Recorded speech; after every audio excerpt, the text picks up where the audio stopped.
Bismillahirrahmanirrahim. Dan kita masuk pada surah At-Tariq ini. Baik, masyarakat muslimin yang dimuliakan Allah Azza wa Jalla, sebagai faedah dari surah At-Tariq ini ditinjau dari usul tafsir dulu. Kita tahu bahwa Al-Quranul Karim yang sering kita baca itu berjumlah 30 juz dan memiliki 114 surat. Yang jadi khilaf adalah jumlah daripada ayat Al-Quran. Tentu sebab khilafnya karena beda pandangan para qurra, pakar-pakar Quran, baik dari pakar Quran penduduk Mekah, penduduk Madinah, Kufah, Basrah dan Syam, sehingga menjadi polemik berapa jumlah ayat dalam Al-Quran itu. Ada yang mengatakan 6.217 ayat,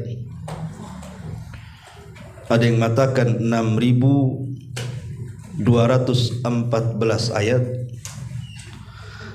ada yang mengatakan 6.210 ayat,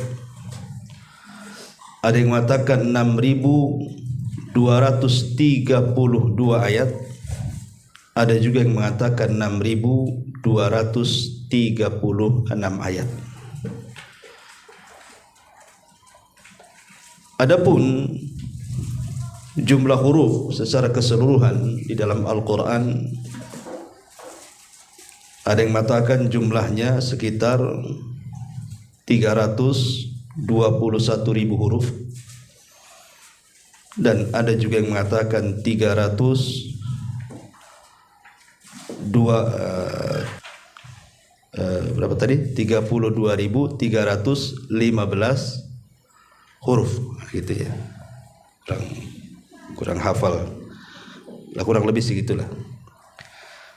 Yang ingin saya katakan adalah,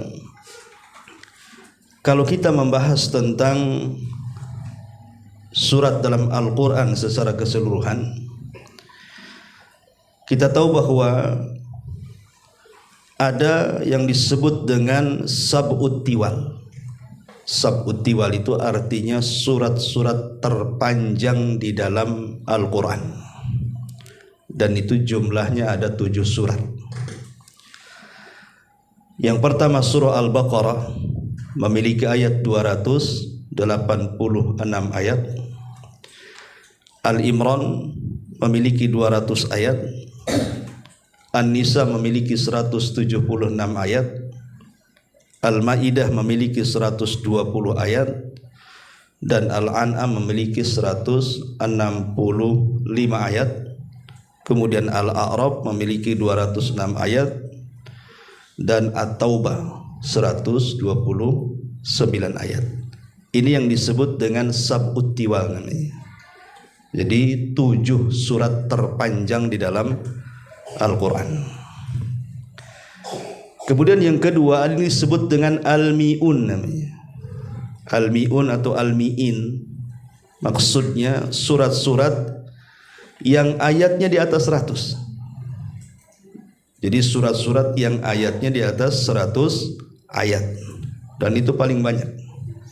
Seperti surah Al-Anbiya ayatnya 112, kemudian surah Yusuf 111, surah Al-Isra juga 111, surah Al-Kahfi 110, kemudian surah Yunus 109, dan begitu seterusnya. Itu disebut Al-Mi'in atau Al-Mi'un. Kemudian yang ketiga disebut Al-Mathani.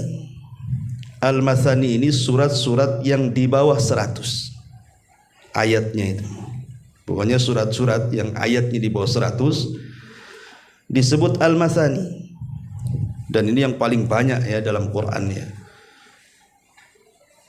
Ada yang mengatakan di sana ada surah Al-Hijr 99 ayat, kemudian Maryam 98 ayat, kemudian Al-Waqiah 96 ayat, An-Naml 93 ayat, kemudian Zuhruf juga 89 ayat, dan begitu seterusnya. Pokoknya paling banyak nih Al-Mathani ini. Ya.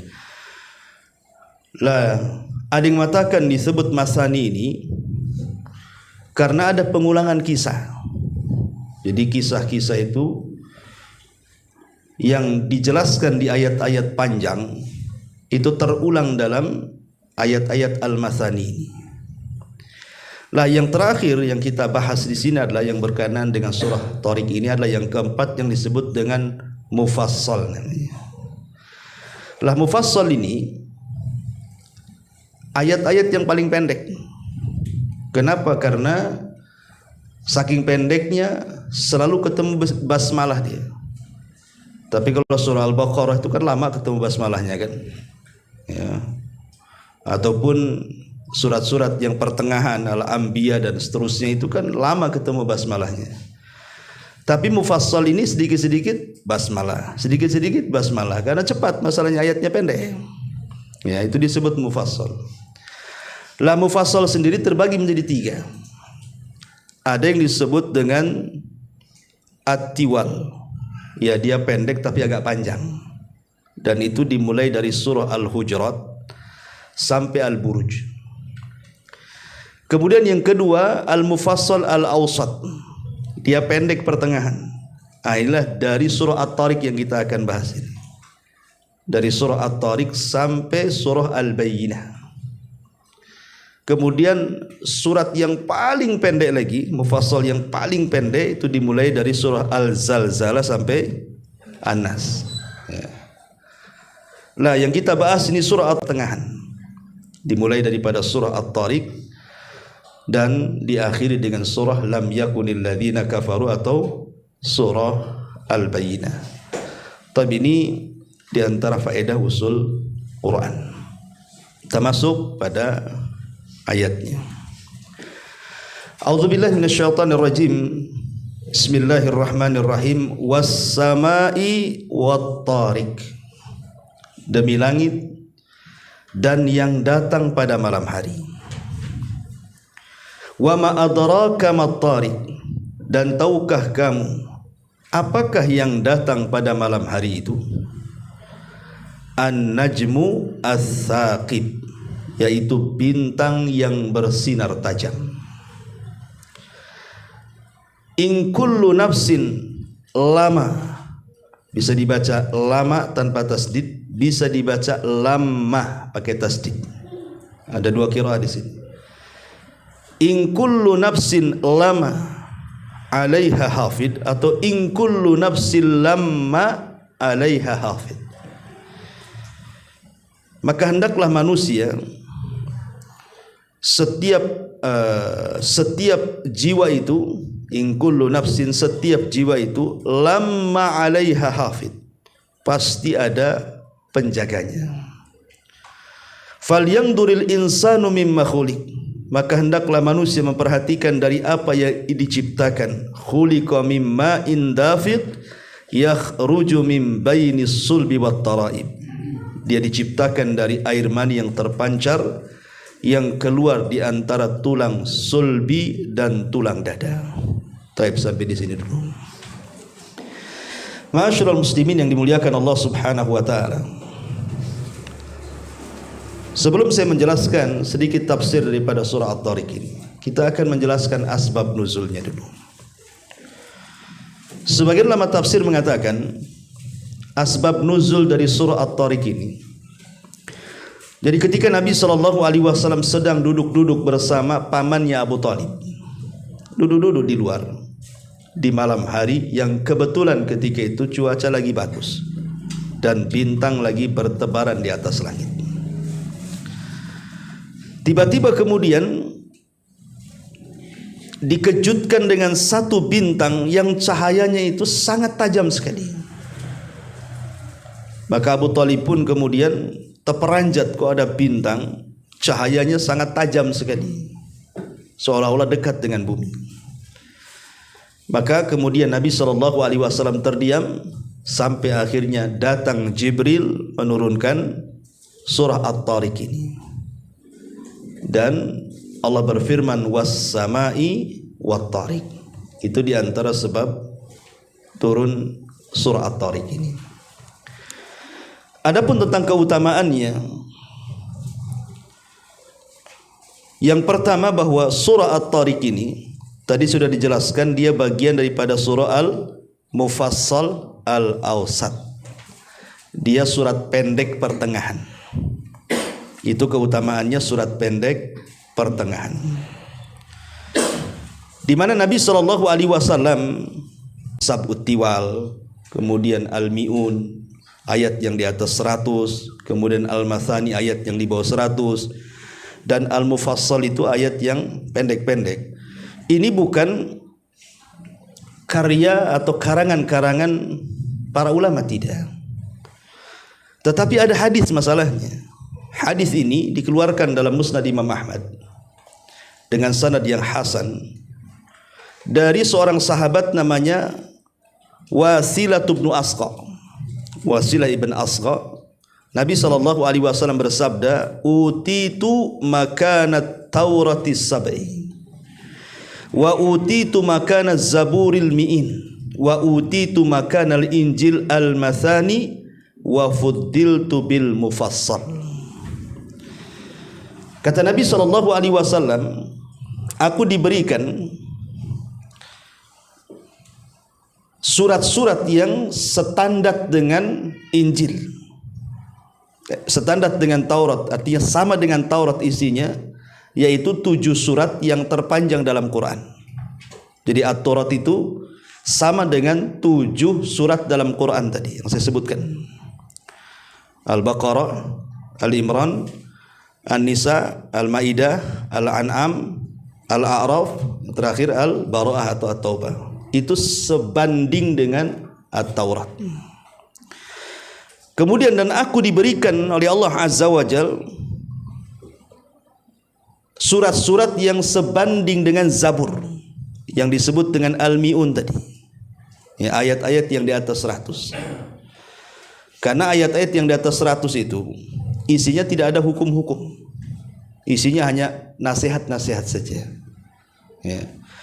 Kemudian kata Nabi SAW, dan aku juga diberikan surat-surat yang sebanding dengan Injil yang disebut dengan Al-Mathani. Jadi surat-surat yang ayatnya di bawah 100 tadi. Tetapi aku diutamakan dari semuanya, ya, bil mufassal, dengan ayat-ayat pendek tadi. Berarti dari sini apa? Al-Quran menjangkau semua kitab-kitab langit. Ya, bisa dipahami ya? Ya. Jadi Injil itu sama dengan sab'ut tiwal, 7 surat panjang. Zabur sama dengan mi'in, ayat yang di atas 100. Injil sama dengan Al-Mathani, ayat yang di bawah 100 tuh, 60, 70, 90 gitu ya. Dan ada yang tidak ada dalam Injil, ada yang tidak ada dalam Zabur, ada yang tidak ada dalam Taurat yang disebut dengan mufassal tadi, yang dimulai daripada surah Al-Hujurat sampai An-Nas. Itu pun dibagi 3 tadi kan. Ada yang panjang Al-Hujurat sampai Al-Buruj, kemudian tengah-tengahnya gimana? At-Tariq sampai Al-Bayyinah, kemudian yang terakhir Al-Zalzalah sampai An-Nas, ya. Itu di antara keistimewaan surah At-Tariq di sini, karena dia bagian daripada mufassal, dan itu adalah mukjizat yang Allah Subhanahu wa taala berikan kepada sallallahu alaihi wasallam. Biasa membaca surah At-Tariq ini di dua salat dalam setiap harinya, zuhur dan asar. Itu Rasul selalu ya membaca surah At-Tariq apabila dia salat zuhur ataupun salat asar. Kemudian juga yang ketiga, Nabi sallallahu alaihi wasallam suka sekali membaca surah At-Tariq ini.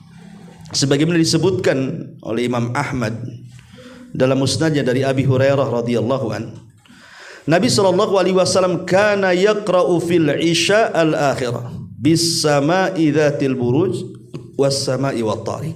Nabi sallallahu alaihi wasallam paling suka membaca di salat isya di rakaat pertama al-buruj dan rakaat kedua at-tariq.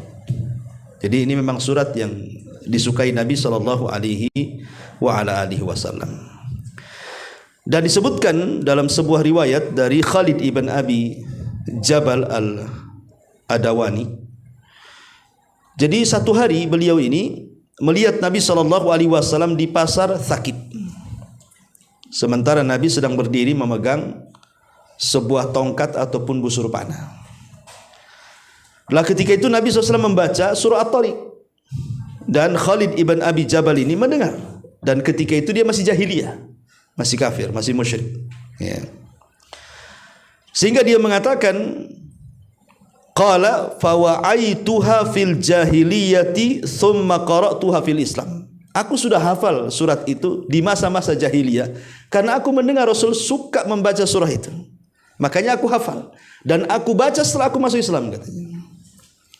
Faqala man ma'ahum, maka berkatalah orang yang bersama mereka dari kalangan Quraisy, nahnu a'lam bisahibina law kunna na'lam annama yaqulu haqqan lattaba'na. Dan orang di samping yang masih musyrik mengatakan, "Loh, aku lebih tahu daripada kalian tentang Muhammad ini. Kalau memang dia di atas kebenaran, tentu kami akan mengikutinya." Itu kan kesombongan dia mengatakan seperti itu, ya. Tapi di sana ada hadis yang dhaif yang berseliweran di internet itu. Tapi dhaif hadisnya. Dua riwayat. Pertama riwayat Abi Ubay ibn Ka'ab radhiyallahu an, Nabi mengatakan, man qara'aha a'tahu Allahu minal ajri bi adadi kulli najmin fis sama'i asyra hasanat. Barang siapa yang membaca surah At-Tariq ini, Allah akan berikan pahala sebanyak bintang yang ada di langit, di mana satu bintang diberikan 10 kebaikan. Nah, berapa bintang tuh? Nah, ini ciri-ciri hadis dhaif itu biasanya pahalanya terlampau besar untuk amalan yang terlampau kecil, ya. Kemudian juga hadis yang kedua dari Ali bin Abi Thalib radhiyallahu an. Nabi SAW pernah mengatakan, ya Ali, man qara'aha faka'annama qara'a thulutsai al-Qur'an walahu bikulli ayatin qara'aha thawabun man ya'muru bil ma'ruf wa yanha 'anil munkar. Wahai Ali, siapa yang membacanya, maka seolah-olah dia membaca 2/3 Quran, dan setiap ayat yang ia baca mendapatkan pahala sebanding dengan orang yang mengajak manusia kepada kebaikan dan mencegah kepada kemungkaran. Dua-duanya riwayatnya lemah, ya, tidak bisa dijadikan sandaran. Taib, itu diantara keutamaannya. Adapun surah At-Tariq sendiri, kalau lihat tartib daripada mushaf Al-Quran, ya, maka kita tahu bahwa dia memiliki 17 ayat, kemudian masuk pada 86 dalam tartib Quran, dan 61 kalimat serta 254 huruf. Baik, ya. Di sini Allah Subhanahu wa taala mengatakan was-sama'i wat-tariq, demi langit dan demi yang datang pada malam hari. Sering saya ulang-ulang biar antum tidak lupa bahwa kaidah antum baca surah pendek dalam juz amma itu, maka akan banyak sumpah-sumpah di situ. Allah bersumpah dengan makhluknya. Dan tidaklah Allah Subhanahu wa taala bersumpah dengan makhluknya kecuali makhluk itu memang memiliki keistimewaan di hadapan Allah. Karena tidak semua makhluk dijadikan sumpah masalahnya. Kan makhluk Allah itu kan banyak jutaan gitu ya. Tapi hanya beberapa makhluk saja yang Allah jadikan sumpah dalam Quran. Kenapa? Karena Allah memandang makhluk yang dijadikan sumpahnya itu memiliki keistimewaan di hadapan Allah, maka dijadikan sumpah. Dan Allah berhak bersumpah dengan makhluk sesuka dia. La tas'al amman yaf'al wa hum yus'alun. Jangan tanya tentang perbuatan Allah, kita yang akan ditanya. Kenapa Allah bersumpah dengan makhluk? Ya suka-suka dia lah, kan begitu. Tapi jangan pula kita bersumpah dengan selain Allah, tidak boleh. Iblis saja bersumpah dengan Allah, wa bi izzatika dengan kemuliaanmu ya Rabb. Ya, itu iblis tuh. Iblis saja masih bersumpah dengan Allah kan. Kita pula bersumpah dengan aneh-aneh, demi cintaku padamu. Apa pula lain di sana. Ini. Jadi kalah pula sama iblis. Jadi di sini Allah bersumpah dengan langit itu karena memang langit sangat istimewa. Kenapa langit sangat istimewa? Karena satu-satunya di antara tanda kuasa Allah yang bisa dilihat dengan kasat mata itu langit.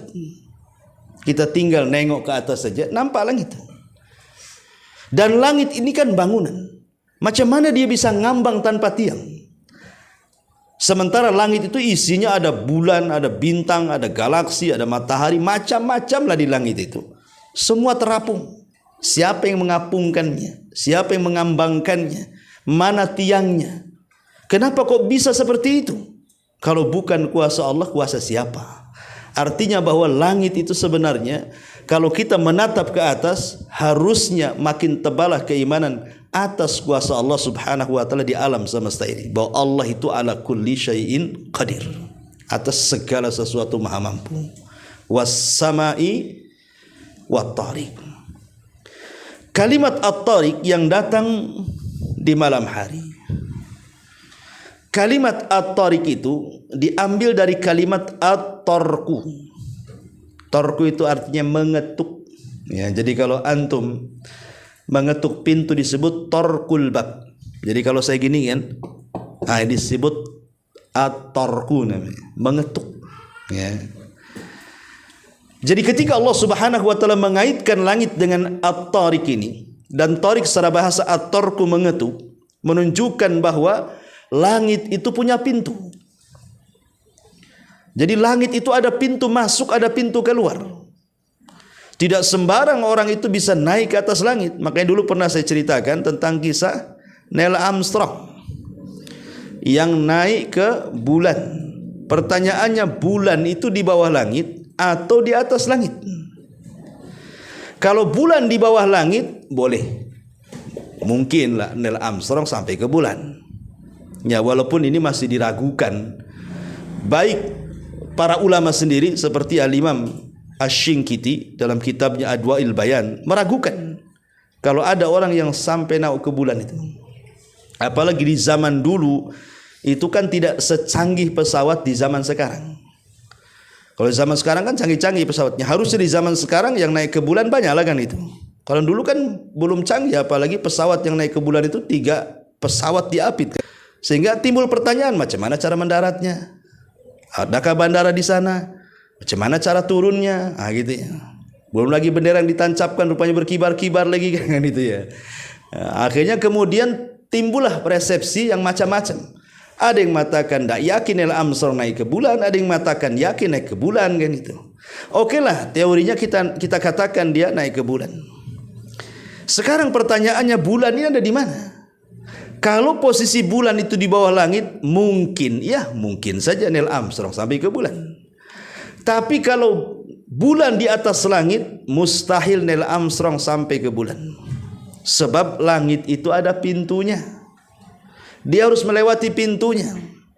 Jangan lagi sekelas Neil Armstrong, sekelas Nabi kita Muhammad sallallahu alaihi wasallam saja, kalau tidak diizinkan naik, tidak akan naik itu.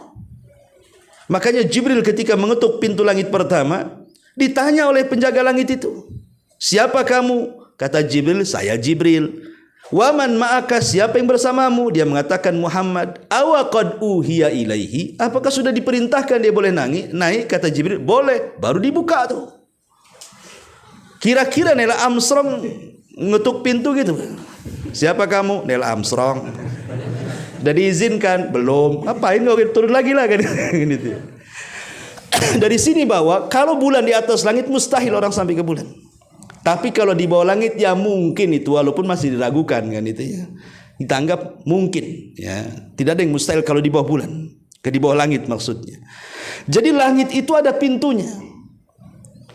Lah siapa Tariq ini yang mengetuk pintu langit ini siapa? Ya, ini kan bahasa at-Tariq ini kan isim fa'il. At-Tariq yang mengetuk. Berarti ada orang yang mengetuk. Siapa yang mengetuk pintu langit? Kemudian pintu langit itu bisa dibuka. Sebagian ahli tafsir mengatakan, bahwa at-tariq di sini adalah ruhnya seorang mukmin. Berdasarkan hadis Bara ibn Azib radhiyallahu an. Jadi Bara bin Azib ini menceritakan Nabi SAW ketika sedang menguburkan jenazah sementara liang lahat belum selesai, kemudian Rasul berceramah di hadapan para sahabat menjelaskan tentang kematian mukmin dan kafir. Kata Nabi SAW, kalau yang meninggal itu ruhnya orang kafir, maka akan disediakan kain kafan dari sorga, minyak wangi dari sorga, dan ruh itu akan dihantarkan sampai menembus langit-langit yang di atas tuh. Dan catatannya mengikuti di bawahnya. Ketika kemudian sudah melintasi langit yang ketujuh, maka Allah Subhanahu wa taala katakan, kembalikan ruh ke dalam jasadnya, angkatlah catatannya, letakkan di Illiyin. Dari sini kita tahu siapa at-tariq, ruhnya seorang mukmin. Karena ruhnya orang kafir tidak bisa naik. Allah Subhanahu wa taala mengatakan, la tufattahu lahu abwabus sama wa la yadkhulunal jannah hatta yalijal jamalu fi sammil khiyat. Tidak mungkin ruhnya orang kafir itu dibukakan pintu-pintu langit kepadanya, dan dia tidak akan dimasukkan ke dalam sorga sampai ada cerita unta masuk ke liang jarum, kata Allah. Artinya yang naik ke langit itu hanya ruhnya seorang mukmin. Itulah disebut at-tariq. Ini satu pendapat. Pendapat yang kedua, at-tariq yang mengetuk itu adalah Nabi kita Muhammad sallallahu alaihi wasallam saat peristiwa Isra dan Mi'raj. Naik Rasul bersama Jibril.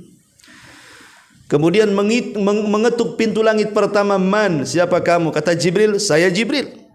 Waman ma'aka, siapa yang bersamamu? Muhammad. Awa qad uhiya ilaihi, apakah sudah diperintahkan naik? Boleh, dibukalah pintu langit. Berjumpalah dengan Nabi Adam. Kemudian naik ke langit kedua, berjumpa dengan Nabi Isa dan juga Yahya. Kemudian naik ke langit ketiga, berjumpa dengan Nabi Yusuf. Naik ke langit keempat, berjumpa dengan alaihi salatu wassalam. Baru kemudian Rasul naik sampai ke Sidratil Muntaha. Berarti di sini at-tariq siapa? Nabi sallallahu alaihi wasallam. Dialah yang mengetuk pintu langit. Ya. Ma'asyiral muslimin yang dimuliakan Allah Subhanahu wa taala. Ada yang mengatakan bahwa pintu langit itu kapan terbuka?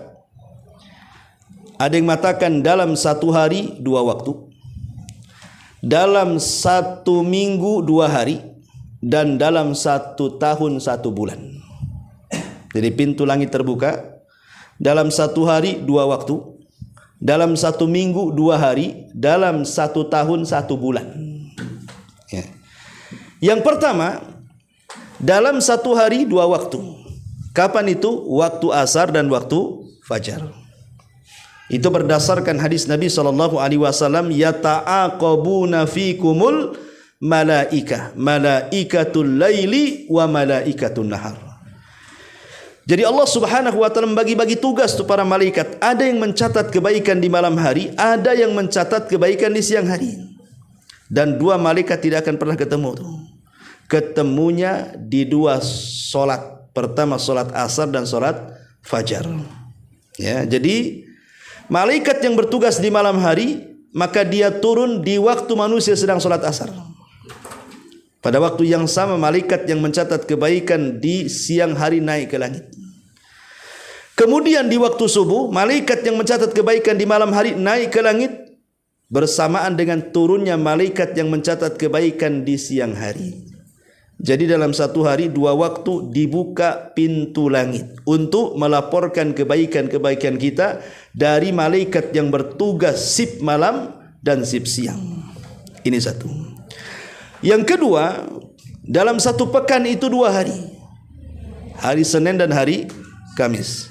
Maka di situ disunnahkan puasa Senin dan Kamis. Karena di situ amalan-amalan kita akan diangkat, dan ada 2 orang yang tidak akan diangkat. Pertama, seorang musyrik yang menyekutukan Allah, dan yang kedua yang ada dendam dalam hatinya kepada saudara-saudaranya, ada kedengkian, ya, sampai dia berdamai baru diangkat. Ini yang kedua. Dan yang ketiga dalam satu tahun satu bulan. Kapan? Bulan Sya'ban. Ya, bulan Sya'ban itu bulan diangkatnya amal kita dalam satu tahun. Sya'ban itu sebelum Ramadan. Ya, itu satu bulan pintu langit dibuka. Ma'asyiral muslimin yang dimuliakan Allah Azza wa Jalla. Lalu amalan apa saja? Selain daripada at-tariq tadi, ruh seorang mukmin yang naik, dibukakan pintu sorga, dibukakan pintu langit, kemudian juga Nabi SAW saat peristiwa Isra dan Mi'raj, maka para ulama membahas tentang ada beberapa amalan yang menjadikan pintu langit itu terbuka. Pertama, amalan yang pertama adalah dari ucapan. Seperti orang yang mengucapkan kalimat la ilaha illallah. Kata Nabi SAW, ma qala abdun la ilaha illallah qattun mukhlisan illa futihat lahu abwabus sama hatta tufdiya ilal arsy majtunibatil kabair. Hadis ini dihasankan oleh Syekh Albani rahimahullah ta'ala. Tidaklah seorang hamba mengucapkan kalimat la ilaha illallah, betul-betul ikhlas mengucapkannya, kecuali akan dibukakan padanya pintu-pintu langit sampai melesat kalimat itu ke arsy Allah subhanahu wa ta'ala. Selama dia, antum salat takbiratul ihram kan ada baca iftitah tuh. Kata Nabi SAW, ketika kita membaca Allahu Akbar kabira walhamdulillahi katsira wa subhanallahi bukratan wa asila, ya, maka ketika Nabi SAW mendengar ada orang membaca iftitah ini, apa kata Nabi SAW? Manil qail? Siapa tadi yang ngomong tuh? Siapa tadi yang mengucapkan kalimat itu dalam solat? Qala rajulun minal qaum. Ada seorang laki-laki mengatakan, ana ya Rasulullah, saya wahai Rasul. Maka Nabi SAW mengatakan, ajibtu laha futihat laha abwabus sama. Aku sangat terkejut dan heran ketika engkau mengucapkan kalimat itu, pintu-pintu langit dibuka. Maka Umar bin Khattab radhiyallahu anhu mengatakan, fama taraktuhunna mundu sami'tun nabiyya sallallahu alaihi wasallam yaqulu dzalik. Kata Umar, setelah Rasul mengatakan bahwa orang yang membaca doa iftitah tadi seperti itu lafadznya, terbuka pintu-pintu langit, sejak itu aku tidak pernah meninggalkan lafadz itu dan aku baca terus. Ya, Allahu Akbar kabira walhamdulillahi katsira wa subhanallahi bukratan wa asila. Ya. Tapi kata Syekh Utsaimin rahimahullahu taala, sebaiknya karena lafadz-lafadz iftitah itu kan banyak jenisnya, maka boleh sekali-kali yang ini, sekali-kali yang itu, supaya kita mengamalkan semua sunnah Nabi sallallahu alaihi wasallam, seperti Allahumma ba'id baini wa baina khotoyaya, itu juga termasuk iftitah. Ya. Taib. Kemudian yang ketiga, ketika kita membaca alhamdulillahi hamdan katsiran tayyiban mubarakan fi. Alhamdulillahilladzi hamdan katsiran tayyiban mubarakan fi. Disebutkan dari Abdul Jabbar Ibn Wa'il, dari bapaknya, dia mengatakan, aku salat bersama Nabi SAW. Tiba-tiba kemudian seorang laki-laki membaca alhamdulillahi hamdan katsiran tayyiban mubarakan fi. Maka selesai salat, Nabi mengatakan, man dalladzi qala hadza? Siapa tadi yang mengatakan kalimat itu? Qala rajul, laki-laki mengatakan, ana ya Rasulullah. Wa ma aradtu ilal khair, aku tidak menghendaki kecuali kebaikan wahai Rasul. Maka Nabi SAW mengatakan, laqad futihat laha abwabus sama. Sungguh ucapan yang kau ucapkan itu telah membuka pintu-pintu langit di sana. Kapan dibaca ini? Setelah ruku. Ya. Setelah ruku dibaca. Alhamdulillah hamdan katsiran tayyiban mubarakan fi. Kemudian yang keempat, saat menunggu salat. Kalau tadi ucapan, sekarang masuk ke perbuatan. Ya. Menunggu salat. Dari Abdullah ibn Amr, dia mengatakan, sallaina ma'an Nabi sallallahu alaihi wasallam dzata lailatin fa aqaba man aqaba, ay jalasa muntadiran li salatil isya wa raja'a man raja'a, fa jaa Rasulullah sallallahu alaihi wasallam qabla an yathuba an-nasu li salatil isya faja'a wa qad hafazahu nafsu rafi'an isba'aihi hakadha wa aqada tis'an wa ishrina wa asyara bi asba'i sababati ila sama wa huwa yaqul abshiru ma'syaral muslimin hadza rabbukum azza wa jal qad fataha baban min abwabis sama. Jadi ketika para sahabat menunggu salat Isya, intinya hadis ini, sahabat menunggu salat Isya, lamalah Nabi itu enggak datang-datang ya, karena seafdol-afdolnya waktu Isya itu kan tengah malam. Ya, jadi kalau ingin mengambil keutamaan waktu maka ambillah tengah malam. Tapi kenapa salat Isya sekarang ini selepas maghrib beberapa menit atau jam gitu kemudian masuk Isya itu mengambil keutamaan jamaah ya. Jadi ada keutamaan jamaah, ada keutamaan waktu ya.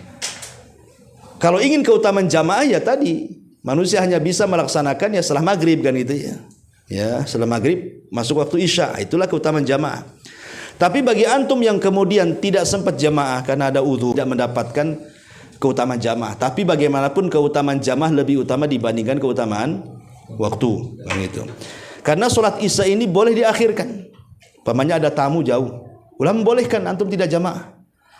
Pamannya ada tamu jauh, ya baru datang, dia mendesak ngobrol dengan antum, akhirnya waktu Isya kan, tidak apa-apa antum tidak sholat Isya ke masjid. Boleh antum itu menghadapi tamu dalam kondisi-kondisi ada hajat kan itu ya. Maka nanti ambil salat Isyanya tengah malam, mengambil keutamaan waktu gitu maksudnya. Lah para sahabat ini menunggu Rasul lama tak datang, ada yang masih duduk, ada yang pulang jadinya. Lah ketika Nabi SAW sudah bangkit, para sahabat itu sudah mulai menguap, sudah ngantuk tuh. Tapi Nabi SAW memberikan kabar gembira, kata Nabi kepada para sahabat, abshiru, berbahagialah kalian wahai sahabatku. Hadza rabbukum, inilah Rabb kalian, qad fataha baban min abwabis sama, telah membuka satu pintu dari pintu-pintu langit untuk kalian. Menunjukkan bahwa menunggu salat itu juga pertanda terbukanya pintu langit. Kemudian yang nomor 5 adalah apabila posisi kita teraniaya, terzalimi ya. Maka doa orang yang dizalimi itu mustajab dan membuka pintu langit. Walaupun yang berdoa orang kafir sekalipun. Apalagi yang dizalimi ini orang muslim. Ya, orang kafir sendiri kalau dia berdoa dan dia dari pihak teraniaya, pintu langit terbuka. Nabi SAW mengatakan thalathatun la turaddu da'watuhum. Tiga kelompok yang tidak mungkin ditolak doa mereka, al-saim hatta yuftir, orang yang berpuasa sampai dia batal ya iftar maghrib, wal imamul adil, dan imam yang adil, wa da'watul madhlum, dan doa orang yang dizalimi, kata Rasulullah, yarfa'uhallahu fawqal ghamam, maka doa orang yang dizalimi akan Allah angkat sampai ke atas awan. Wa yaftahu laha abwabas sama, dan akan membuka pintu-pintu langit. Wa yaqulu Rabb, dan Allah berfirman, wa izzati wa jalali la ansurannaka walau ba'dahin, demi kemuliaanku, demi ketinggianku, saya akan tolong kamu walaupun waktu yang cukup lama. Pasti Allah akan kabulkan, gitu maksudnya. Jadi doa orang-orang yang dizalimi itu mustajab. Makanya Imam Ahmad ketika disiksa kan oleh Khalifah Ma'mun, Khalifah Ma'mun belum ketemu dengan Imam Ahmad, tapi dia dapat laporan bahwa di antara ulama yang membangkang tidak mengatakan Quran makhluk itu Imam Ahmad. Jadi Khalifah Ma'mun meminta agar Ahmad dihadapkan kepada dia. Imam Ahmad tidak mau ketemu. Disitulah dia ketika dalam perjalanan menemui Khalifah Ma'mun berdoa kepada Allah dan mengatakan, Allahumma kfini, ya Allah cukupkan aku dari dia, terserah kau buat apa dia, katanya. Akhirnya belum ketemu, Khalifah Ma'mun meninggal. Kata para ulama, meninggalnya Khalifah Ma'mun itu karena doa orang yang dizalimi. Siapa? Imam Ahmad ya. Sampai seperti itu ya. Jadi ini pun yang kelima, itu penyebab pintu langit terbuka. Kemudian juga orang yang menghidupkan malam Lailatul Qadar, karena di malam Lailatul Qadar Allah turun ya Malaikat-malaikat turun, otomatis ketika malaikat turun kan pintu langit terbuka kan itu ya. Nah, itu juga orang yang menghidupkan malam Lailatul Qadar berarti dia telah membukakan pintu langit, termasuk doa orang tua kepada anaknya. Orang tua kalau berdoa kepada anaknya itu bisa membuka pintu langit ya. Termasuk juga doa orang yang sedang berjihad ya. Berjihad itu maksudnya berada di saf berjihad. Waktu perang, di tengah-tengah peperangan dia berdoa, disitulah pintu langit terbuka. Ada 3 orang yang akan dicintai Allah Subhanahu wa ta'ala walaupun mereka bermaksiat ya. Ada 3 orang yang dicintai oleh Allah Subhanahu wa ta'ala walaupun mereka belum mampu meninggalkan maksiat. Siapa orang ini? Pertama, orang yang berperang. Ketika selesai perang dia tak mau pulang, dia tetap menjaga perbatasan. Yang kedua, orang yang memiliki istri cantik, kemudian tempat tidur yang empuk, tapi dia habiskan malamnya untuk qiyamul lail, dia tinggalkan syahwatnya. Dan yang ketiga, orang yang safar, di tengah-tengah letihnya dia safar, dia masih menjalankan sholat-sholat sunnah di tengah jalan. Maka 3 orang ini kata Nabi SAW akan dicintai Allah walaupun masih belum bisa meninggalkan maksiat. Maksudnya di sini bukan maksiat, bukan kesyirikan kan itu ya. Dari sini ada kalimat orang yang berperang di sini. Ya. Taib. Kemudian juga tadi disebutkan doanya imam yang adil itu juga membuka pintu langit. Kemudian doanya orang berpuasa saat iftar. Ya, umpamanya Senin Kamis itu kan menjelang 5 menit sebelum berbuka ataupun 10 menit menjelang berbuka, di situlah berdoa kepada Allah. Karena disitulah pintu langit bagi dia itu terbuka. Ya bagi dia maksudnya yang berpuasa, bukan untuk semuanya, tidak ya. Nah, ini diantara hal-hal yang bisa membuka pintu langit. Ya. Kemudian juga waktu-waktu khusus adalah sepertiga malam akhir. Sepertiga malam akhir itu pintu langit terbuka.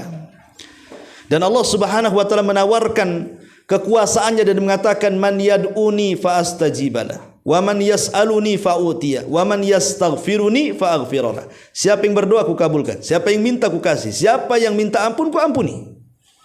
Maka sepertiga malam akhir ini kalau berdoa mustajab, kan itu waktu yang sangat afdal, di mana para malaikat turun, Allah juga turun dan pintu-pintu langit terbuka. Ya. Dan ada yang mengatakan juga dimulai dari pertengahan malam pintu langit itu sudah dibuka berdasarkan riwayat yang lain. Kemudian juga ketika iqamah salat, kata Nabi SAW, idza thuwiba bis salati, apabila salat sudah ditegakkan ya, futihat abwabus sama, maka pintu-pintu langit akan dibuka, wastujibat doa, dan doa-doa akan dikabulkan. Termasuk juga ketika mendengar azan. Ketika mendengar azan, Nabi mengatakan idza nudiya bis salati, apabila dikumandangkan azan, futihat abwabus sama, maka pintu-pintu langit akan dibuka, wastujibat doa, dan doa-doa akan dikabulkan. Makanya jangan tinggalkan doa selepas azan, antara azan dan qomat gitu ya. Termasuk juga secara umum adalah datangnya bulan Ramadan. Permulaan bulan Ramadan, maka Nabi SAW mengatakan idza dakhala syahrul Ramadan futihat abwabus sama wa ghuliqat abwabu jahannam wa sulsilatis syayatin. Apabila masuk bulan Ramadan, pintu-pintu langit dibuka, pintu-pintu jahanam ditutup, dan setan-setan diborgol. Taib. Ini satu penafsiran secara bahasa kalimat at-tariq. Ya. Tetapi ma'asyiral muslimin yang dimuliakan Allah Azza wa Jalla, sebagian ulama mengatakan bahwa yang dimaksud tariq di sini adalah sesuai dengan tafsir ayat dengan ayat. Karena setelahnya kan dikatakan was-sama'i wat-tariq, demi langit dan yang datang pada malam hari. Ya. Kenapa tariq itu datang pada malam hari? Sebab saya contohkan begini, kalau antum pakai sandal berjalan di siang hari, semua orang pakai sandal, mungkin suara sandal kita nggak akan terdengar kan, karena sudah bercampur banyaknya sandal yang melangkah. Tapi kalau di malam hari tidak ada orang melangkah kecuali antum, pasti kita kedengaran orang yang datang, mungkin sandalnya berisik tak tak tak kan. Tapi kalau siang hari kan tidak bisa karena terlampau banyak orang yang berjalan kan. Kalau di malam hari kan jarang, 1-2 saja. Lah, orang yang berjalan di malam hari, yang datang di malam hari itulah disebut tarik tadi. Dan orang yang datang di malam hari itu ada 2 macam. Ada yang membawa kebaikan, ada yang membawa keburukan. Kalau dia membawa keburukan, kita beristi'adzah. Dari sini Allah mengatakan min syarri ghasiqin idza waqab. Kita berlindung dari keburukan malam hari. Ya, karena di malam hari itu boleh jadi ada rampok masuk rumah, kan enggak tahu kan? Ada ular masuk rumah, kalajengking masuk rumah, macam-macam bisa masuk rumah yang bisa membahayakan kita. Makanya kita berlindung dari yang datang di malam hari dan membawa keburukan. Ya, tetapi kalau seandainya datang di malam hari itu tidak membawa keburukan dan membawa kebaikannya, tidak ada masalah. Ya, di sini yang maksud demi langit dan yang datang di malam hari. Wa ma adraka mat-tariq. Kalimat adrak dalam bahasa Arab itu fi'lul madhi. Fi'lul mudhari'nya wa ma yudrik. Kalau disebut adrak, pasti setelahnya Allah kasih tahu tuh. Ya, tahukah kamu apa yang datang di malam hari itu? Nanti Allah kasih tahu setelahnya. Kalau pakai fi'il madhi, adrak. Tapi kalau pakai fi'il mudhari' biasanya enggak dikasih tahu. Apa setelahnya enggak dikasih tahu. Surat ketika disebut adrak tidak dikasih tahu setelahnya. Surah Al-Haqqah. Al-Haqqatu mal-Haqqah wa ma adraka mal-Haqq, setelahnya enggak dikasih tahu. Cuma 1 surat itu saja. Tapi umumnya kalimat adrak itu pasti setelahnya dikasih tahu oleh Allah Azza wa Jalla. Tapi kalau menggunakan fi'il mudhari setelahnya pasti enggak dikasih tahu. Hanya Allah saja yang tahu. Seperti ketika Allah mengatakan wa ma yudrik la alla sa'ata taqumu qariba. Boleh jadi kiamat itu akan tegak dalam waktu dekat. Kapan dalam waktu dekatnya? Ya kan? Enggak jelas kan gitu ya. Karena tidak ada yang tahu kapan kiamat kecuali Allah. Tapi kalau kalimat adrak pasti setelahnya Allah kasih tahu. Inilah yang disebut dengan tafsir Quran dengan Quran namanya. Wa ma adraka mat-tariq an-najmu tsaqib. Berarti penafsiran at-tariq di sini berdasarkan Quran adalah bintang yang bersinar tajam. Walaupun ada sebagian ulama mengatakan Tariq itu nama bintang. Kalau antum ambil handphone, lihat di internet atau lihat di YouTube gitu ya, antum tulis saja bintang Tariq. Nah, nanti akan muncul tuh. Ada yang mengatakan Tariq itu nama bintang. Nama bintang yang mengetuk, ada suaranya. Makanya ada dulu seorang astronom yang naik ke langit, ya kan? Kemudian dia mendengar suara ketukan di langit. Setelah dia kemudian membaca Quran, dia mengatakan, oh boleh jadi suara ketukan di langit itu adalah suara bintang yang disebut Tariq, katanya kan itu. Akhirnya dia masuk Islam. Ya. Tapi ada yang mengatakan bahwa pendapat yang kuat bukan, Tariq ini bukan nama bintang. Tapi Tariq itu adalah semua bintang yang ada di langit yang memancar dengan tajam disebut Tariq. Itu maksudnya. Itu pendapat yang kuat wallahu alam, karena di sini Allah mengatakan an-najmu tsaqib, bintang yang tajam. Baik. Karena sudah jam 9 lebih. Kita akhiri dengan bintang saja. Bintang ini ma'asyiral muslimin yang dimuliakan Allah Azza wa Jalla memiliki 3 fungsi kan. Pertama, sudah saya jelaskan bintang itu penghias langit. Kalau langit bertabur bintang itu indah. Langit tanpa bintang mengerikan. Hujan nih, hujan. Gitu ya biasanya orang kan. Tapi kalau ada bintang, oh rasanya luar biasa indahnya langit. Makanya terkadang kita lihat di putkot gitu kan, banyak lampu-lampu hari ini itu, ya kan? Terbentang-bentang lampu di sekolah, lampu apa di putkot tuh. Dari mana punya ide coba supaya indah itu warungnya? Kalau nggak nengok langit, kan awalnya nengok langit kan. Nah, bagus juga ini, kayak bintang-bintang. Saya buat bintang juga lah di warung saya. Gitu kan. Jadi terkadang langit itu bisa, bintang itu jadi inspirasi orang untuk membuat keindahan. Jadi fungsi bintang itu mengindahkan langit. Yang kedua, fungsi bintang itu untuk pengarah. Kompas bahasa kitanya. Karena zaman baheula itu kan belum ada Google Map, belum ada kompas. Kalau di malam hari orang tersesat, pasti mereka akan melihat bintang. Kalau di siang hari mereka tersesat, pasti akan melihat gunung. Dua saja kompasnya orang dulu. Ya, kalau tidak bintang di malam hari, gunung di siang hari. Atau kalau tersesat di gurun pasir, nggak ada bintang, nggak ada gunung, biasanya pakai unta. Ya, seperti yang dikisahkan oleh Al-Imam Ar-Razi. Imam Ar-Razi, ma'ruf ulama salaf, nyasar di padang pasir dia. Jadi dia teringat dengan firman Allah Subhanahu wa taala, fal yangduril afala yangduruna ilal ibili kaifa khuliqat. Nah, dia teringat ayat ini. Tidakkah kau lihat bagaimana unta diciptakan? Akhirnya dia suruh unta jalan di depan, dia jalan di belakang. Jadi yang dijadikan kompas itu unta. Kau jalan dulu, unta di depan, dia di belakang. Subhanallah, unta itu bisa memulangkan semua rombongan Imam Ar-Razi itu ke kampung halamannya. Padahal tersesat tengah padang pasir itu. Dan itulah diantara kehebatan unta. Ya, unta itu walaupun satu kali jalan dia tahu hafal untuk pulang. Padahal kita tahu bahwa padang pasir itu kalau kita nginjak nanti tertimbun lagi kan dengan angin. Nggak ada bekasnya. Kalau kita di jalan raya enak, arah ke Batu Besar, arah ke Batu Aji, arah ke Batam Center, nampaklah di sini. Di padang pasir mana ada kayak gitu. Arah ke sana, arah ke sini. Walaupun kita garis pun nanti ketumbuh lagi. Tapi itulah hebatnya unta. Ya, hebatnya unta, dia tahu loh, walaupun satu kali dia lewat, tahu pula dia jalan pulang itu. Makanya satu-satunya hewan yang bisa berjalan di padang pasir itu hanya unta saja. Tidak mungkin sesat. Nah, itu juga bisa dijadikan kompas. Tidak tahu kalau di jalan kayak gini unta bisa nggak gitu. Ini kan di jalan di padang pasir kan. Itu kan udah aspalan masalahnya kan gitu. Tapi kucing aja bisa pulang. Ya, sampai ada tuh siapa itu Sesoleh itu. Jadi pamannya buang kucing ke Pasar Indo tuh. Balik ke Jabal Uhud.